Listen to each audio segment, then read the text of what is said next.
નમસ્કાર, મારું નામ પ્રશાંત ચલડિયા છે. હું આ પુસ્તકાલયમાં લગભગ 7 વર્ષથી સભ્ય છું. અહીંયાની ફીસ ખૂબ જ નોમિનલ છે. મને યાદ છે ત્યાં સુધી હું જ્યારે સભ્ય બન્યો ત્યારે 10 રૂપિયા વાર્ષિકની આટલી નોમિનલ ફીસથી અહીંયા પુસ્તકો અવેલેબલ છે. અહીંયા તમે તમારી ઈચ્છા અનુસાર પુસ્તકો લઈ જઈ શકો અને રિટર્ન કરી શકો છો. અને અહીંયાનું પુસ્તકાલય એટલું સમૃદ્ધ છે કે અહીંયા મારા વિષયને લગતી તમામ બુક્સ અવેલેબલ છે અને જેનો ઉપયોગ મારા અભ્યાસ માટે રેગ્યુલર કરી શકું છું.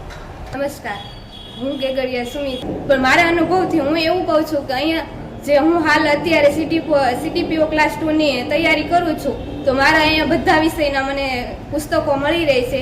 અહીંયા કુલ હાલ જોઈએ તો 40,000 ઉપર પણ પુસ્તકો અવેલેબલ છે અને હાલ ફ્રી વાઈફાઈ એન્ડ બધી અલગ અલગ પ્રકારની ચેર અને બેઠક વ્યવસ્થા પણ સારી છે. મારું નામ નકુમ અલ્પેશ કે છે.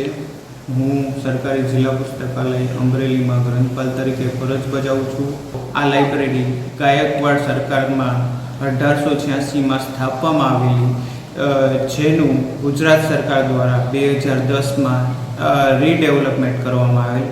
હાલ આ લાઇબ્રેરીમાં 40,000થી વધુ પુસ્તકો ઉપલબ્ધ છે. 60થી વધુ સામયિકો આવે છે અને 15થી વધુ દૈનિકો આવે છે. હાલમાં અત્યારે 6,000થી વધુ વાંચક સભ્યો આ લાઇબ્રેરીના ઉપયોગકર્તાઓ હોય.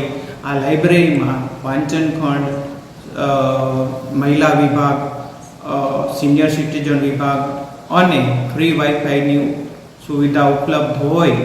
તો આ રાષ્ટ્રીય વાંચન દિવસ નિમિત્તે હું અમરેલીની વાંચન પ્રેમી જનતાને શુભેચ્છા પાઠવું છું.